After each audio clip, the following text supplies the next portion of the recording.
Still Drippin' Happy Hour.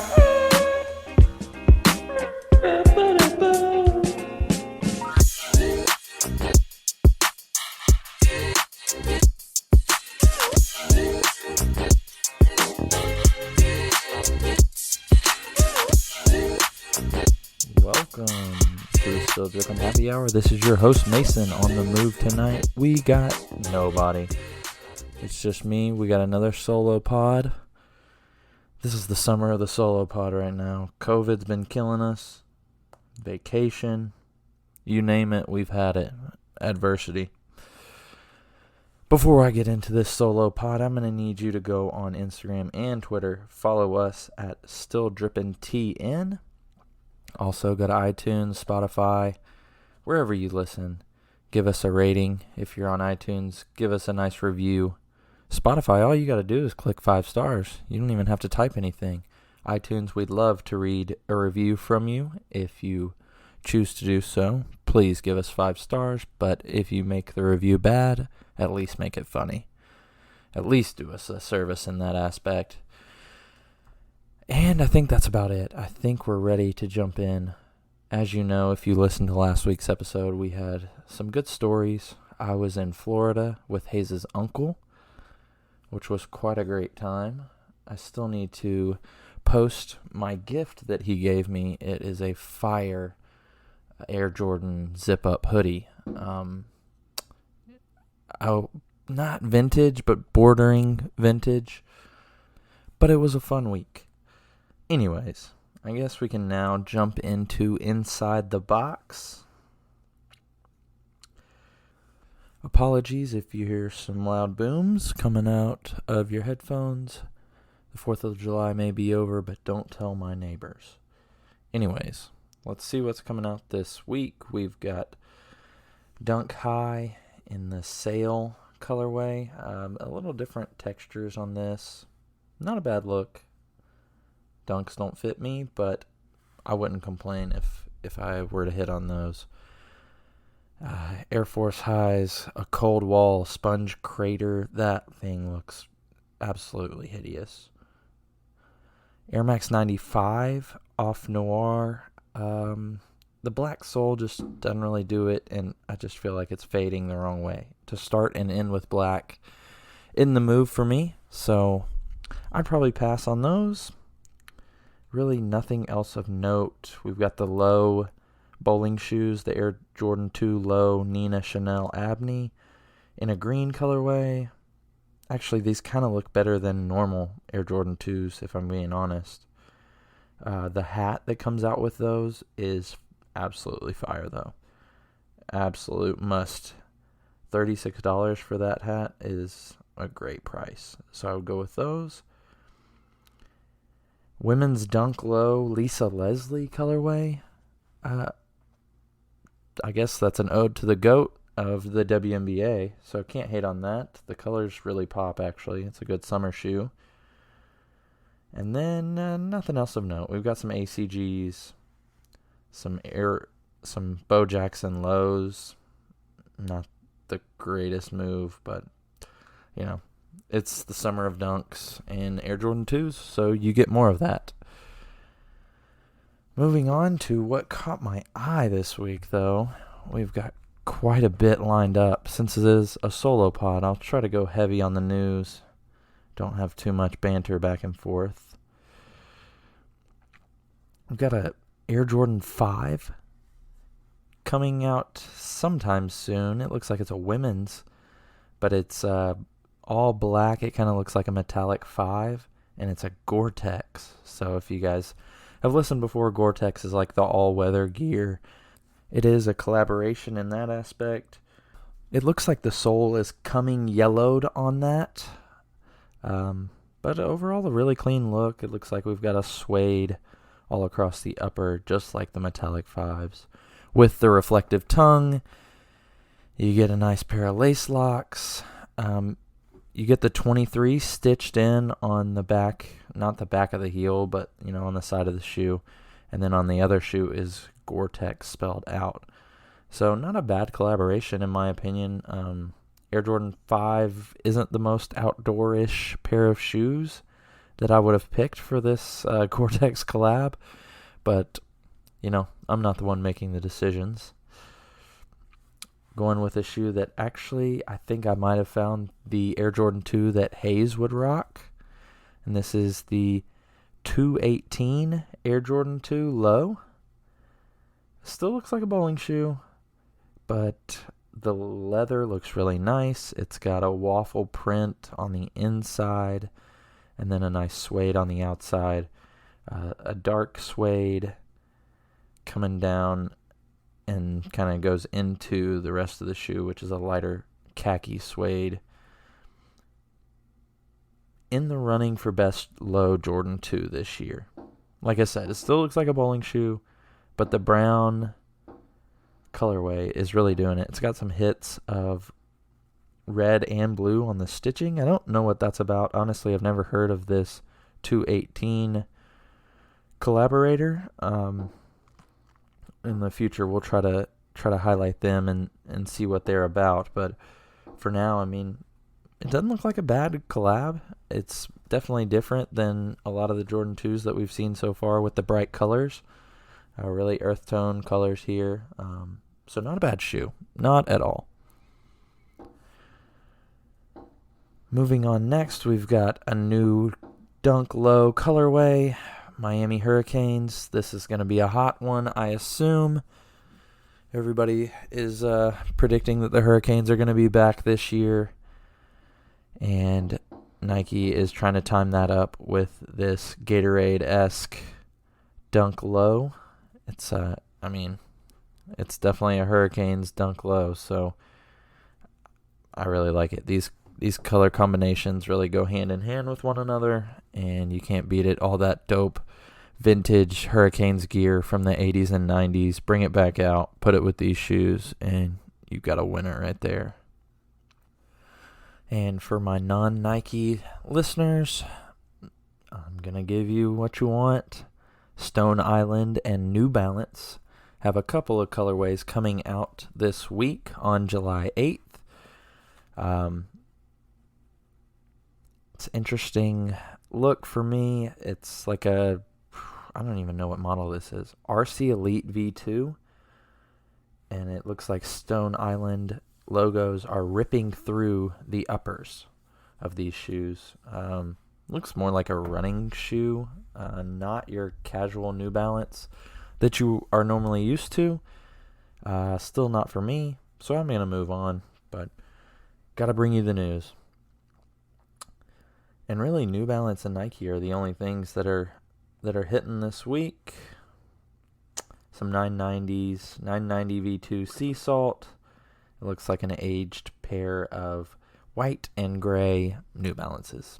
I mean, 990 and 550s are the most common. So there you go. And back to our regular scheduled programming from Nike. We've got a ton of really dope HBCUs getting a Dunk Low. So all of these are extremely dope. It looks like most of them have the yellowed bottom. Oh, it's like a yellowed midsole and then a clear bottom on a few of them. But the aged look is just incredible. Looks like right now we have 2 HBCUs that we've seen pictures of that Nike is recognizing with this Be True to Your School continuation. So we've got Florida A&M and Clark Atlanta. And both of these are pretty dope. I think Clark Atlanta is probably the one that you're going to be able to rock with more things. FAMU is gold. I would say maybe like a dark yellow or light orange and green. So maybe a little tough to match with everything else that you've got. But the Clark Atlanta pair is really dope. Along the same lines of a vintage looking Dunk, we've got the Huff collaboration. It's an SB Dunk. The tumbled leather looks beautiful on this shoe. Once again, you've got the midsole is a bit yellowed, and the laces are a cream color as well. So both of those, really all three of those, are wonderful looking pairs of shoes. All right, now moving to the women's department, we've got Air Jordan 1 Low Aluminum, which is just like a lighter version of the University Blues or UNC Lows. It doesn't really ring a bell to me that they're calling this aluminum, because aluminum usually means silver to me, but maybe I'm missing something. Once again, we've talked ad nauseum about how this is just the naming of colorways is just embarrassing at this point for many issues. So anyways, I think those are a great deal at $100. If you can get your hands on those, they look like a beautiful pair of shoes. Now, changing gears a little bit, we're off Nike, we're back to Adidas. Somebody's favorite and somebody's least favorite designer on this one, Sean Wotherspoon. He does it again, given an all-new Adidas Orketro. It looks like a 90s pair of shoes. This actually might be Sean's best work since the Asics when he did the corduroy makeover. This is just pink blues, a little bit of green on this one, but overall not a bad looking shoe. It looks like a 90s runner, and that's what Sean's into. It doesn't have pubes on it, so that's always a plus with a Sean shoe. At least from the pictures I've seen. You never know. They could be added. So don't take my word for it. But, they've got actually his little SW logo on them, which is really dope. And then some Peace logos and everything else. So, Sean's back at it again with Adidas. All right. This has been a slow 12 minutes, boy. I tell you. I'm going to try to get to 30 for you guys, but we'll see where we end up. Rounding out the Inside the Box news, we've got the Air Max 90 NRG. I don't know if this colorway has a name yet, but we've got a lot of grays and blues, different blues coming in here, and then a little hit of olive on the top two eyelets, top three eyelets, I guess, if you want to get technical. This pair of shoes looks unbelievably good. You can wear this anywhere. It's kind of like the Sandrifts, but the Sandrifts take a blue hue. Just incredibly great looking shoe. Nothing fancy, nothing popping. It's got, instead of the plastic heel tabs, they look cloth. It kind of has some of the Sun Club vibes. I don't know if you would call this the Moon Club, because none of these colors you would see in the sun. So we're going to call it the Moon Club NRG. And, it looks great. I would go look these up. I can post a picture of them. This is the best Air Max 90, and I will be absolutely going for this. This is probably one of my most excited releases that I've seen. Unfortunately, we don't have a release date. It just says 2022.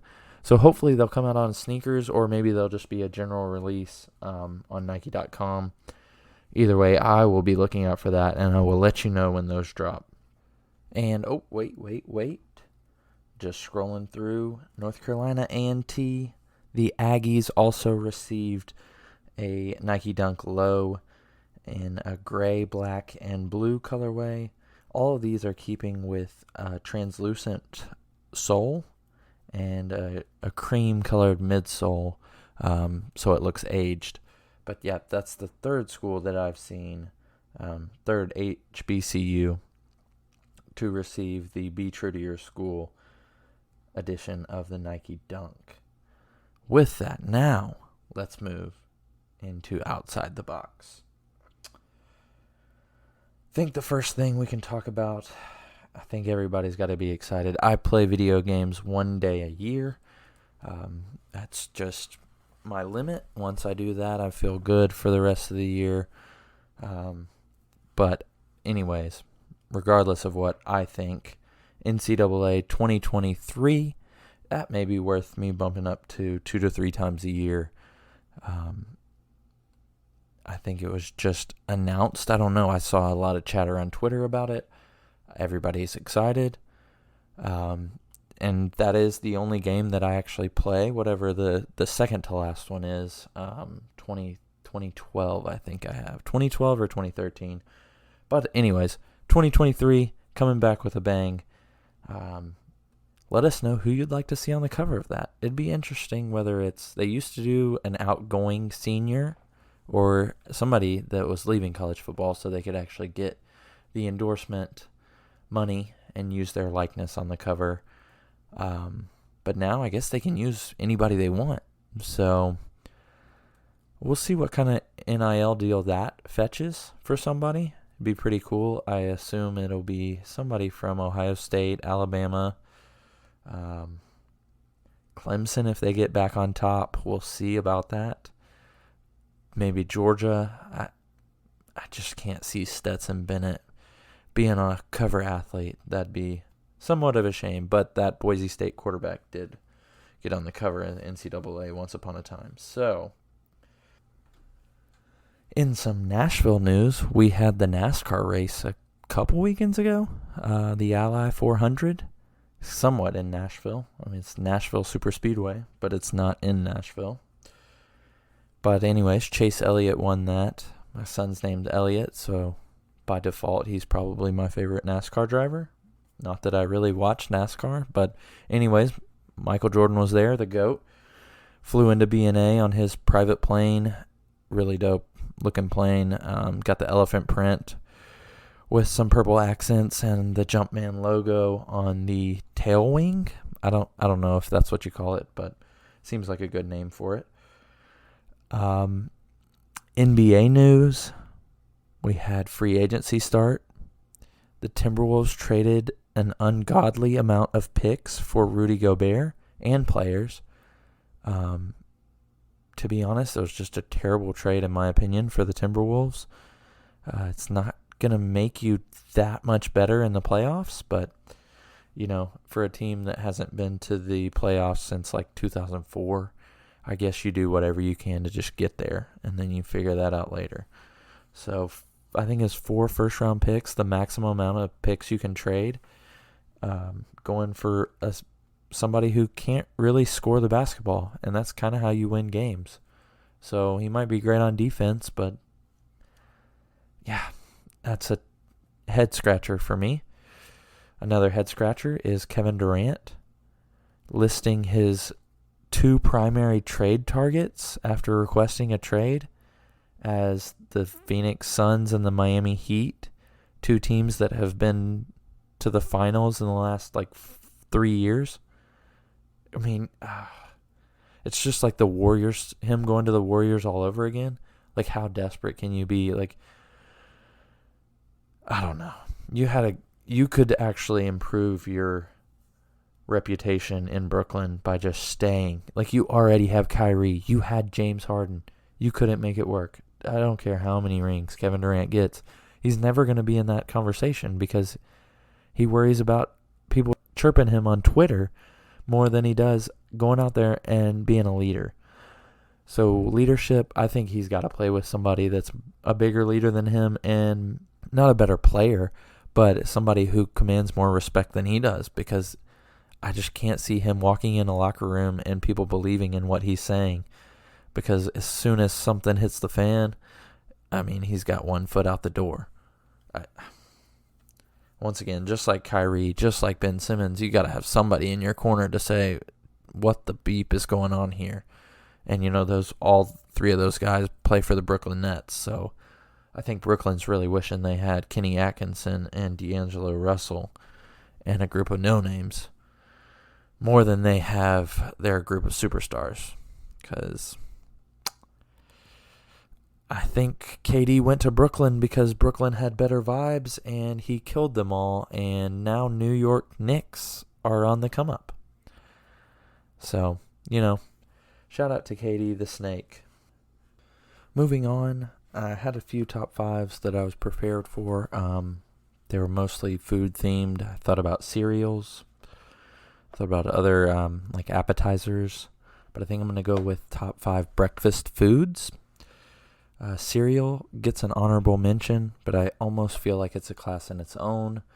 But I would say number 5 or 6 would be cereal, but I'll leave it at number 6 for now. Number 5. It's a tough decision. I like biscuits, and I think I'm going to go with a sausage, egg, and cheese biscuit at number 5. Also, honorable mention, a plain biscuit with one side apple butter, and you eat that separately from the other side, which is strawberry jelly. Now, strawberry jelly, I know that's a hot take. If I'm going with a PB&J, I'm going grape. But if I'm going with a nice breakfast biscuit, give me the strawberry all day. Also, sleeper, don't sleep on the blackberry jelly or jam. I don't really know the difference. I think jam is more spreadable. Don't take that in the wrong context, please. Anyways, number 4.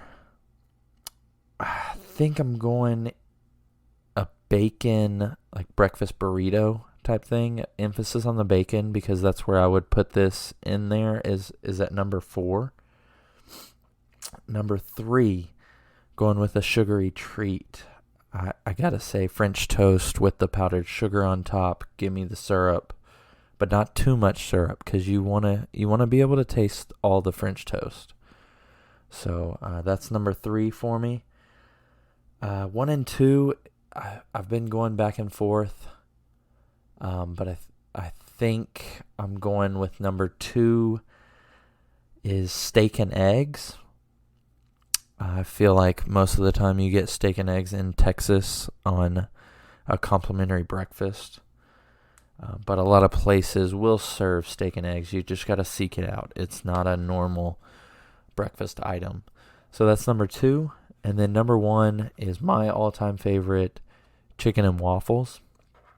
Not hot chicken and waffles because, first thing in the morning, I'm not looking for some spicy chicken tenders. That's just... I like spicy foods, but not first thing in the morning. That's just going to mess me up for the rest of the day. I don't really love to sweat when I eat, especially that early in the morning. Now, come lunchtime, I'm better. Maybe brunch, I could sneak in some hot chicken and waffles, but for breakfast, just hit me with the regular chicken and waffles. Give me the syrup, and I'm good. So there's your top 5 for this week. Next week, maybe we'll go cereal. Maybe we'll switch it up and go non-food based. We'll see. Maybe I'll let Hayes figure that one out. All right, I'm looking at the clock here. Looks like we got 23 minutes down. I don't think we're making it to 30, folks. Sorry. This one's a short one. Sorry, and you're welcome. I don't know. Whatever you think. I'm trying to get back into the groove after being at the beach last week. Hayes and Dan are both feeling sick. I think Dan and Landon are both actually out of town as well. So we're battling adversity. I appreciate you guys hanging in there with us. If you have a guest that you would like to hear come on the podcast, please let us know. We're still looking for an intern. I know we're almost done with the summer, but we'll have an intern on. We do have one intern. We were looking at a couple others, but I think we'll hold off. Maybe next summer we can get those guys into the fold. But shout out to Leaky Faucet. We will have to have him on in the next few weeks. Stay tuned for next week. We should have on a huge guest. We're really expanding out of Middle Tennessee. That this next guest is from Chattanooga, and he has a sneaker shop there called Free Agency. So that should be one of our biggest episodes. I'm really excited for that. I know Hayes is as well. He was very upset we had to postpone that this week since he was feeling a little under the weather. So with that, thank you for tuning in to the Still Drippin' Happy Hour. Once again, this is your host, Mason, and I am signing off. I don't have anything that I learned today because I just talk a lot, and I don't love when I talk this much. But sometimes it's a necessity when you talk to yourself. So, Once again, you could be anywhere in the world, but you're here with us, and we appreciate that. Remember to go on Instagram and Twitter. Follow us at StillDrippingTN. We still don't tweet, so apologies if you're only on Twitter. On Instagram, we have been lacking this summer, admittedly. That's on me and Hayes, and really everybody else, but they never post. So we'll try to keep up with that, try to get a little Throwback Thursday going on, posting some of our favorite clips, our Mount Rushmores of episodes, any of our top fives, anything like that. Please go rate and review. Rate us 5 stars. Give us a funny review, and we will read it on the air. With that, I'm going to cue some outro music. You guys stay safe, and we'll see you next week.